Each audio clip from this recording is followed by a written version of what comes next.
It was late evening when the crying began soft at first, almost mistaken for the wind until it turned into desperate sobs right outside the door. When it opened, she was standing there trembling, her clothes wrinkled, hair disheveled, eyes swollen from hours of tears she could no longer hold back. She didn't rush inside.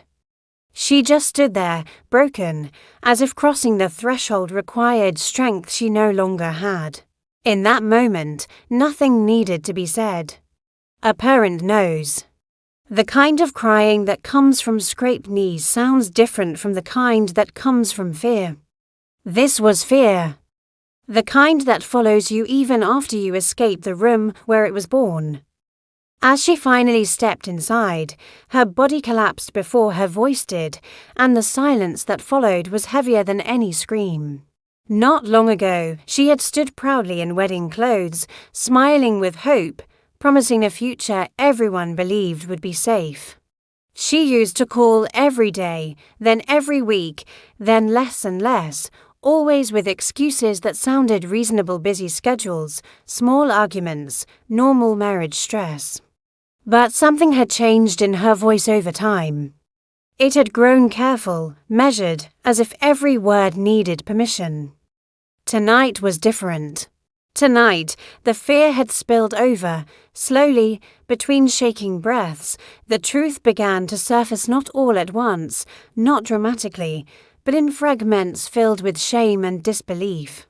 Anger that turned into control, control that turned into threats, and finally, violence that could no longer be hidden behind closed doors. This was not a story about one bad night. This was the moment a long, silent suffering finally reached its breaking point, when a daughter chose to stand outside crying rather than stay inside and risk never standing again. She sat on the edge of the couch, wrapped in a blanket that felt too light for the weight pressing down on her chest. Her hands wouldn't stop shaking. Every few seconds she wiped her face, not because the tears were still falling, but because she was trying to convince herself she was really here, that this room was real, that the door behind her was closed and locked. The house was quiet in the way it only ever was during moments that changed everything. No television. No background noise. Just the faint ticking of the clock on the wall and the sound of her uneven breathing. Her mother knelt in front of her, careful not to touch her too suddenly. Years of parenting had taught her when to pull close and when to give space. Her father stood near the doorway, fists clenched, jaw tight, fighting an urge that scared him almost as much as the sight of his daughter shaking on that couch. He had always believed he could protect her from anything. That belief shattered the moment he opened the door and saw her standing there, crying like a child who had been lost for hours. For several minutes, no one spoke. Words felt dangerous, like they might cause something inside her to collapse completely. When she finally did speak, her voice was barely above a whisper. She kept saying she was sorry for coming so late, sorry for causing trouble, sorry for not being stronger. Each apology landed like a blow. Her mother gently took her hands then, feeling how cold they were, and said the one thing that mattered: "You'd Auntie have to be sorry for surviving." That was when the dam broke. She didn't tell the story in a straight line. Trauma never comes out neatly. It spilled out in fragments, in moments she had replayed 1,000 times alone in her head. She talked about how the argument had started over nothing, dinner being late, a tone he didn't like, a look he misread. She described how his voice changed first, how the room always seemed to shrink when that happened. How she tried to calm him down, tried to fix it, tried to become smaller so he would stop. Her parents listened in horror as she described the moment she realized this time was different. The way his eyes looked. The way the door slammed. The way she felt trapped in her own home. She didn't describe the violence in detail, only the fear, paralyzing fear that convinced her staying would be more dangerous than leaving. She grabbed her phone, her keys, and ran. No bag. No plan. Just instinct. Her father sat down heavily in the chair across from her, his anger now mixed with guilt. He replayed every visit, every phone call, every moment he had accepted "I'm fine" as an answer. He wondered how many chances he'd missed to see this coming. Her mother felt it to that quiet, devastating realization that love doesn't always protect your child from harm. And that sometimes silence is the most dangerous thing of all. As the night deepened, practical questions surfaced. Was she hurt? Did she need a doctor? Should they call the police? Each question made her flinch. The word police made her curl inward, fear flashing across her face. She wasn't ready for that yet. She was still trying to breathe. Her parents understood. Tonight wasn't about solutions. It was about safety. They set her up in her old bedroom. The room hadn't changed much, same walls, same curtains, a few boxes tucked into corners. She sat on the bed and stared at the space where she used to dream about the future. Back then, she thought marriage would be her safe place. She thought love meant compromise, patience, endurance. No one had taught her that love should never require fear. Her mother stayed with her until she fell asleep, even though sleep came in short, restless waves. Each time she stirred, she checked the door, her heart racing until she remembered where she was. At one point, she whispered, "He said no one would believe me." Her mother brushed her hair back and answered without hesitation, "I believe you." In the living room, her father paced. Anger burned in his chest, but beneath it was something else: resolve. He realized that night marked a line that could never be uncrossed. Whatever came next, his daughter would not face it alone. He didn't know how justice would look yet. He didn't know how long healing would take. But he knew one thing with absolute certainty: the violence had gone too far, and silence would not protect anyone anymore. As dawn crept closer, the house slowly filled with a fragile sense of calm. Not peace was still far away, but safety. For the first time in months, she slept without listening for footsteps, without measuring her breathing, without rehearsing apologies in her head. Outside, the world carried on. Unaware that inside this small house, a truth had finally been spoken out loud, and once spoken, it could never be taken back. In the quiet that followed that first night, memories began to surface, ones she had buried so deeply she had almost convinced herself they weren't real. Sitting at the kitchen table the next morning, a cup of tea growing cold between her hands, she stared at the steam rising and thought about how it had all begun. Not with shouting, not with fear, but with charm so effortless it felt like safety. She remembered how attentive he had been in the beginning. How he listened closely, remembered small details, showed up with flowers for no reason. He had made her feel chosen, protected. When friends joked that he was possessive, she laughed it off.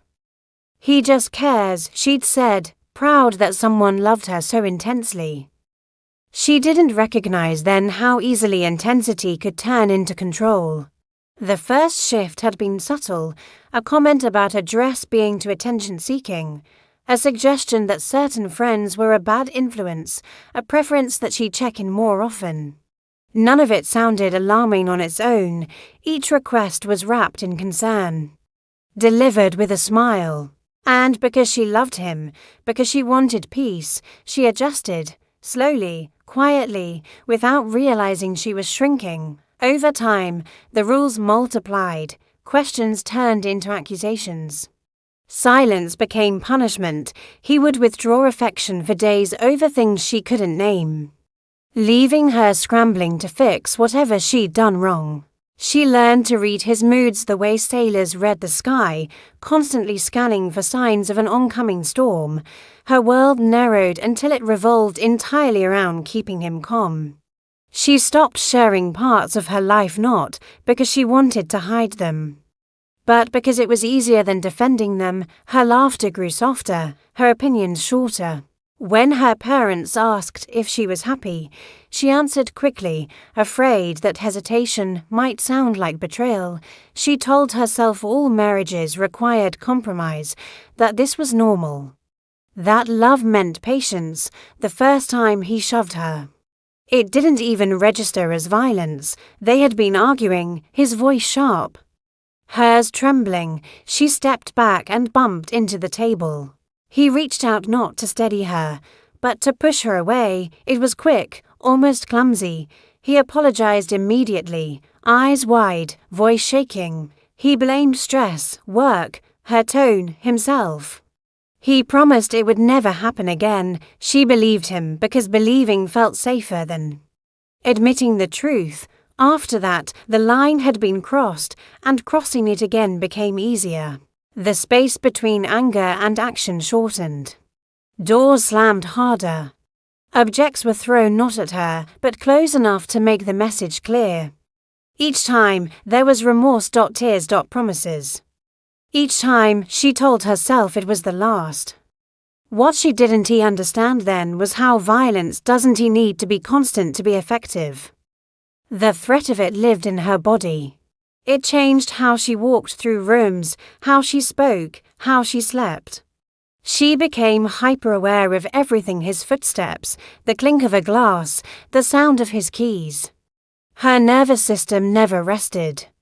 Sitting there now, in her parents' kitchen, she finally let herself connect those memories without minimizing them. Her mother listened quietly as she spoke, resisting the urge to interrupt or fix. Her father sat nearby, absorbing each word like a weight he would carry for the rest of his life. Every detail filled in gaps they hadn't known existed. She talked about the isolation. How he discouraged visits home, how phone calls felt monitored even when he wasn't in the room. How she'd started lying to protect him and then lying to protect herself. Shame threaded through her voice as she admitted how long she had stayed, how often she had told herself it wasn't that bad. Her mother reached for her hand again and said gently, "Abuse doesn't start at the worst moment. It grows." Hearing that felt like permission to stop blaming herself. Later that afternoon, they went for a walk. The air was cool, the sky overcast. She noticed how different her body felt outside, his presence still tense, yes, but no longer bracing for impact. Each step felt like proof she was moving forward, even if she didn't yet know where she was going. As they walked, she admitted something she had never said out loud, that part of her had been afraid to leave, not just because of him, but because of what people would say. Because she didn't want to be the woman whose marriage failed. Because she didn't want pity, or judgment, or the quiet question of why she hadn't left sooner. Her father stopped walking and looked at her, his voice steady but thick with emotion. "You didn't fail," he said. "You survived." That word stayed with her, survived. It reframed everything. She wasn't weak for staying. She had been trapped. She had been trying to stay alive in the only way she knew how. That night, as she lay in bed, memories continued to surface, but they felt different now, less like accusations, more like evidence. Evidence that what she had endured was real, that it had a name, that it wasn't love. And for the first time since she had arrived crying at the door, she allowed herself to imagine a future not shaped by fear. The path ahead was uncertain, filled with difficult choices and conversations she wasn't ready for yet, but one thing was clear. She would never go back to pretending this was normal, never again. The days that followed moved in a strange rhythm, slow and heavy, as if time itself was trying to give her space to catch up with what had happened. She stayed inside mostly, curtains half drawn. Phone face down on the table, every vibration still made her flinch, even here, even safe. Her body hadn't yet learned that the danger was over. Messages began to arrive. At first, they were apologetic, short, careful. He asked if she was okay, said he'd lost his temper, said he hadn't meant it. He blamed stress, exhaustion. Misunderstandings. He promised therapy, promised change, promised everything he had promised. Before, reading them made her chest tighten, not because she believed him, but because she recognized the pattern. The familiar cycle wrapped in new words, then the tone shifted. When she didn't reply, the apologies sharpened into frustration. He accused her of embarrassing him, of exaggerating, of running away instead of fixing things like an adult.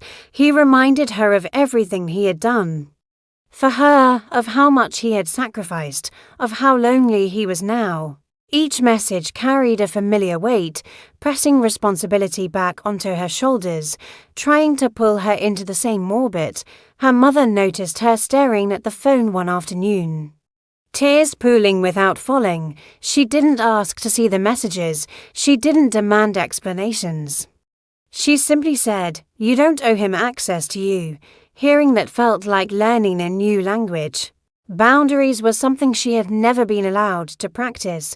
That evening, her father sat with her at the dining table and spoke quietly about options, not commands, not ultimatums, options.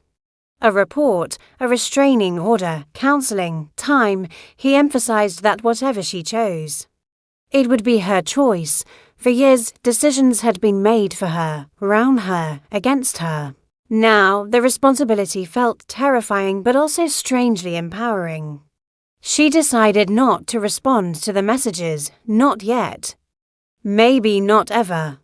The silence felt loud at first, like standing in the middle of a storm without armor. But slowly, the quiet began to feel protective. Sleep remained difficult. Nightmares came in fragments, his voice, the slam of a door, the sound of her own breath breaking. She woke up tangled in sheets, heart racing, needing a few seconds to remember where she was. Her mother kept a light on in the hallway, the soft glow a small but constant reminder that she wasn't alone. One afternoon, she finally told her closest friend the truth. They sat on the edge of the bed, sunlight slanting across the floor, dust floating in the air. As the words came out, her voice shook, then steadied. She watched her friend's face change from confusion to horror to anger, not at her, but for her. When the story ended, there was no judgment, no "why didn't you leave?"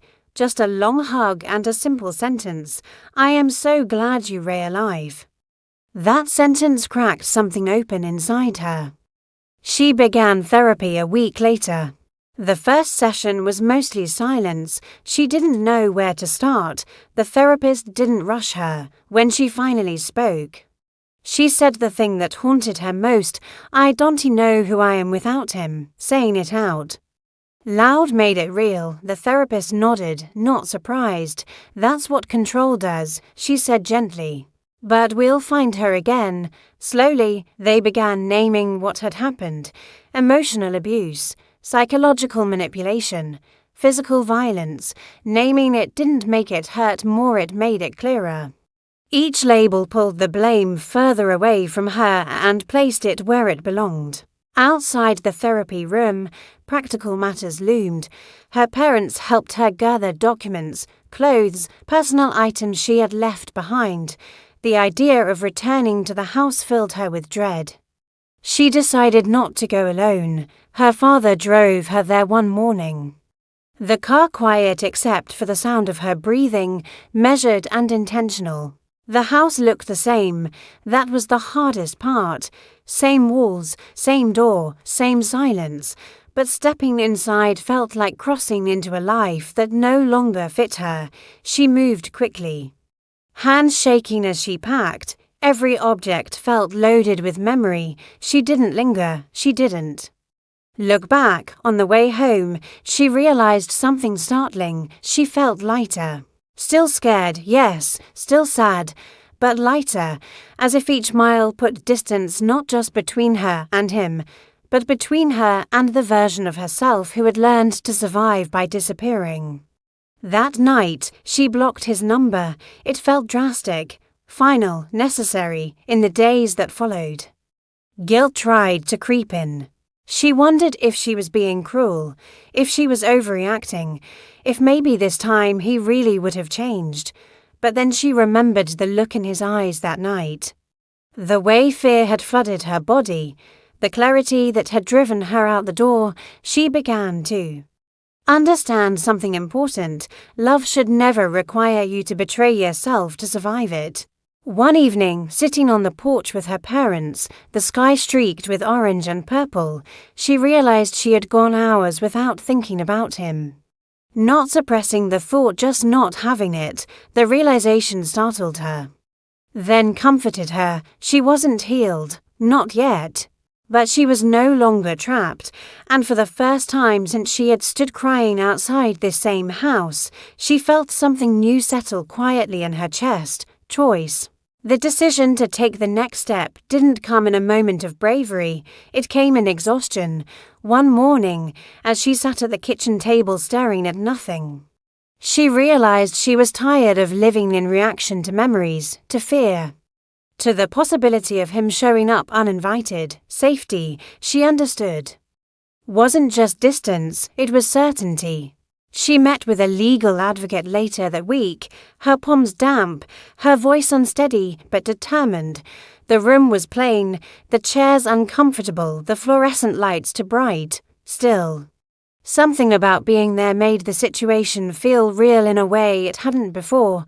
This wasn't just a personal crisis anymore, it was a line she was drawing in the world. As she explained what had happened, she found herself minimizing out of habit, downplaying moments she had learned to survive by ignoring. The advocate listened carefully, asked clarifying questions, gently brought her back when she drifted into apology. You don't need to justify why you were afraid, she said. Fear is enough. That sentence stayed with her. Filing the paperwork felt surreal. Signing her name at the bottom made her hands shake. She wasn't sure what would happen next, how he would react, or what consequences might ripple outward. But as she left the building, sunlight warming her face, she felt something shift. The fear hadn't vanished, but it had changed shape. It was no longer a wall in front of her. It was something she was walking through. When he found out, the messages returned, this time frantic, alternating between remorse and rage. He begged, he blamed, he threatened consequences that sounded official but felt hollow. She didn't read them all, she didn't respond. Each unanswered message felt like reclaiming a breath she hadn't realized she'd been holding. Her parents adjusted their routines quietly around her. Locks were checked twice. The porch light stayed on. Her father began parking the car in a different place, just in case. These small acts of vigilance weren't panic, they were care for the first time. She felt protected without having to ask. At therapy, the work deepened. They talked about triggers, how a raised voice on television could make her stomach clench, how the sound of footsteps behind her made her heart race. The therapist taught her grounding techniques. Simple practices that anchored her to the present. She learned to name what she could see, hear, feel. She learned that her body wasn't betraying her, it was trying to keep her alive. One afternoon, while sorting through a box of old photos, she found pictures from early in the marriage. Smiling faces, vacation snapshots, friends gathered around tables for a moment. Doubt flickered. Had it really been that bad? Had she exaggerated the ending because the beginning looked so happy? She brought the photos to therapy the next day, unsure what she was searching for. Her therapist looked at them and asked a question that cut through the fog. How did you feel in these moments? The answer surprised her. Even then, she said. She remembered being careful, choosing words, monitoring moods. The smiles were real, but so was the vigilance. She realized then that happiness and fear had coexisted for a long time. One didn't cancel out the other. As weeks passed, she began to take small steps back into the world. Coffee with a friend, a walk alone around the block, a grocery run without rehearsing explanations, each outing felt like practice proof that she could move through spaces without permission. Sometimes the fear surged unexpectedly, but it no longer dictated her choices. The court date loomed. The idea of seeing him again made her chest tighten. She prepared with her therapist, rehearsed what it might feel like, what she could do if panic rose on the morning of the hearing. She wore clothes that made her feel grounded, nothing special, just familiar. Her mother squeezed her hand in the car. "Whatever happens," she said, "you're not alone." The courtroom was colder than she expected. He was there, sitting across the room, posture stiff, expression carefully controlled. Seeing him sent a jolt through her body. But she stayed in her seat. She focused on her breath, on the feel of the chair beneath her. When it was time to speak, her voice trembled at first, then steadied. She told the truth, not dramatically, not defensively, just plainly. When it was over, when the words temporary protection was spoken aloud, relief washed through her so intensely she had to fight tears. It wasn't victory, it was safety. A pause, space to heal without looking over her shoulder. Outside, the sky was bright and impossibly blue. She stood there for a moment, letting the reality settle. This wasn't the end of her story. It was the boundary that allowed a new one to begin. That evening, back at home, she sat on the porch steps with her parents. The same porch she had once approached in tears now felt different, solid, familiar, safe. She realized that courage hadn't looked like fearlessness at any point. It had looked like showing up anyway, like telling the truth even when her voice shook, like choosing herself over the hope that someone else would change. As night fell, she felt tired in a new way, not drained, but earned, the kind of exhaustion that comes after doing something hard and necessary. She went inside, locked the door, and for the first time since she had run, she slept deeply, not because the world had become harmless, but because she had learned how to protect herself within it. Life didn't suddenly become peaceful after the court date. Safety had been established, yes, but healing moved at a slower, more complicated pace, with the immediate danger held at bay. Emotions she had kept locked away began to surface one by one, demanding attention. Grief arrived first, not just for the marriage, but for the version of herself she had lost along the way. She mourned the woman who had once laughed freely, who had trusted easily, who had believed love alone could protect her. Some mornings she woke up heavy with sadness, unsure why. Other days anger surged without warning, sharp and consuming. She felt furious at him, at herself, at the world that had taught her to stay quiet and patient instead of safe. Therapy helped her understand that these emotions weren't setbacks. They were signs she was no longer numb. She began to rebuild her sense of identity in small, intentional ways. She rearranged her room, moving furniture that had stayed in the same place for years. She bought clothes he had once criticized and wore them proudly, even if only to the grocery store.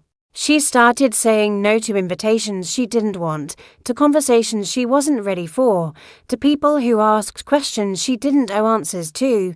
Each boundary felt awkward at first, like learning to use a muscle that had long been restrained. Her relationship with her parents shifted too, gratitude mixed with guilt. She worried about being a burden, about disrupting their routines, about needing too much. One night, she finally voiced those fears. Her father listened quietly, then told her something she hadn't expected, that having her home safe was not a burden, it was a relief, that watching her suffer from afar had been far more painful than supporting her through recovery. Slowly, she began to reclaim joy, not the loud, careless kind, but the gentle kind that didn't demand anything in return. She found comfort in cooking, letting familiar smells fill the kitchen. She took long walks at dusk, watching the sky change colors, reminding herself that endings could be beautiful too. She started reading again, something she had stopped doing because it made him impatient. Each page felt like a private victory. There were setbacks. Certain songs still made her chest tighten. Certain phrases echoed his voice too closely. Once, at a crowded store, a man raised his voice nearby and she froze, heart pounding, breath shallow. But this time, she didn't disappear into herself. She stepped outside, grounded herself, called her mother. The fear passed. That mattered.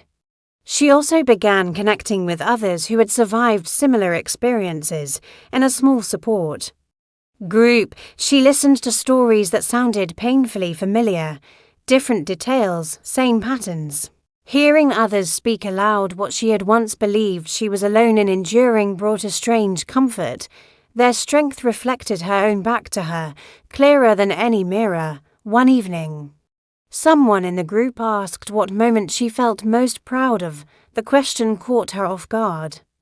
Proud wasn't a word she associated with herself anymore. She thought for a moment, then answered honestly, the night she walked out the door. Not because it was brave, but because it was necessary, because she had chosen life. As months passed, the legal process continued quietly in the background. She followed through, stayed consistent, refused to be pulled back into old cycles. His attempts to contact her stopped. The silence this time felt different, not tense, not waiting to explode, just empty. And in that emptiness, she found space to grow. She began making plans again, small ones at first. A short course she had always wanted to take, a part-time job opportunity. Possibilities that once felt dangerous now felt hopeful. She wasn't rushing, she was building. One afternoon, while helping her mother in the garden, she realized something had changed. Her shoulders were relaxed, her breath steady. She was present. The fear that once sat constantly in her body had loosened its grip. It hadn't vanished entirely, but it no longer ruled her. She understood then that healing wasn't about erasing the past. It was about integrating it, learning from it without living inside it. She didn't need to pretend it hadn't hurt. She didn't need to forgive before she was ready. All she needed was to keep choosing herself. One day at a time, as the sun dipped low and the air cooled, she stood up, wiped her hands, and looked around. This life, quiet, imperfect, honest, was hers.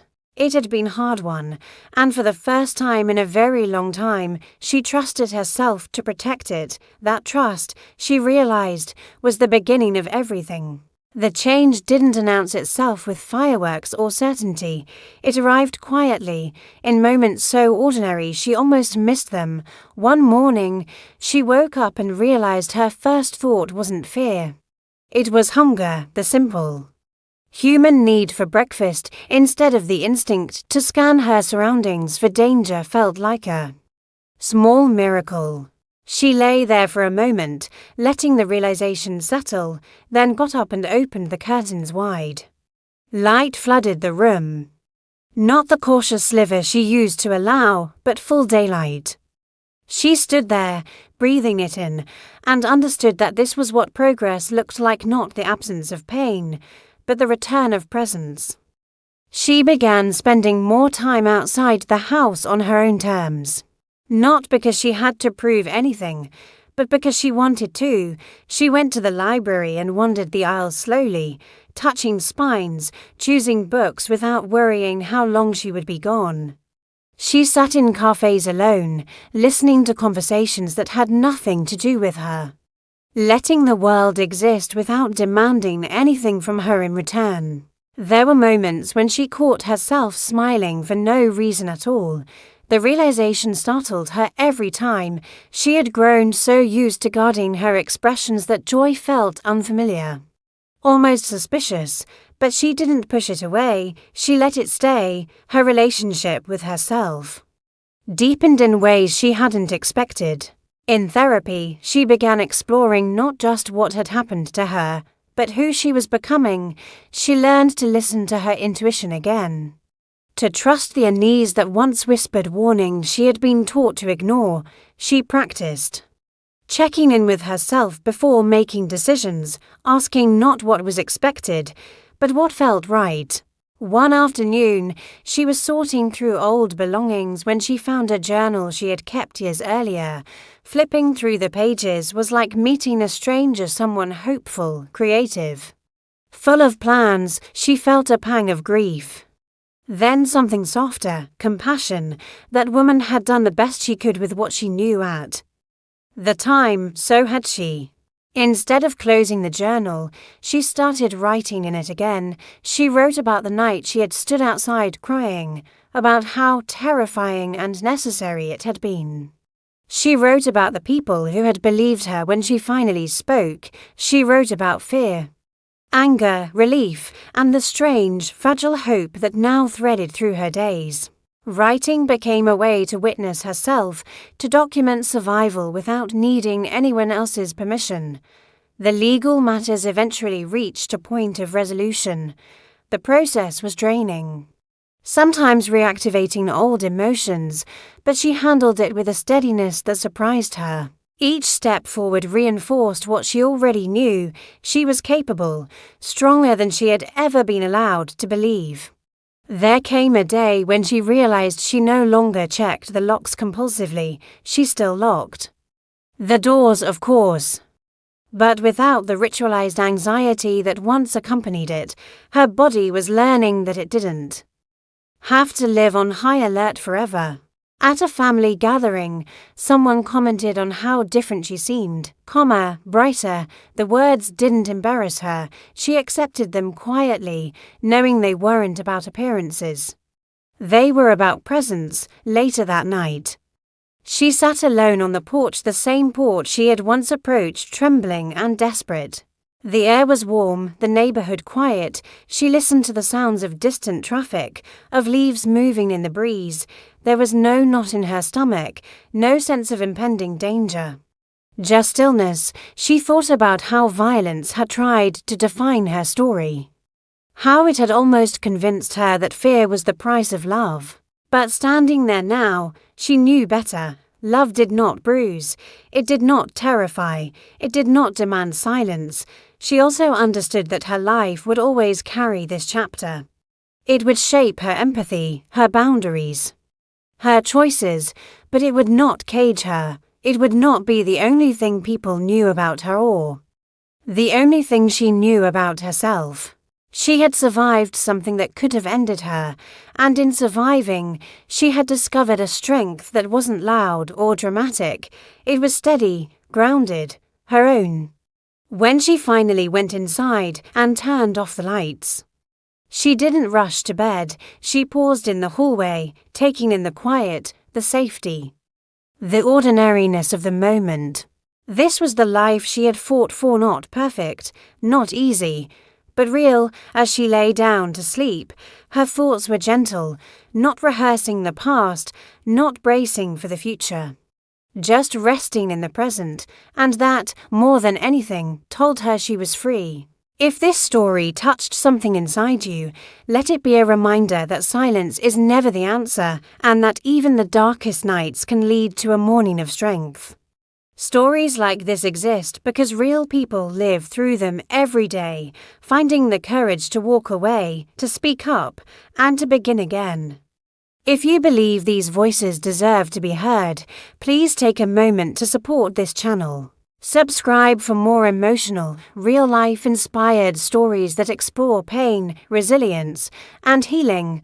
Like this video if it moved you, and share it with someone who might need to hear that they are not alone. Your support helps keep these stories alive, giving hope to those who are still standing in the rain, searching for a safe door to knock on.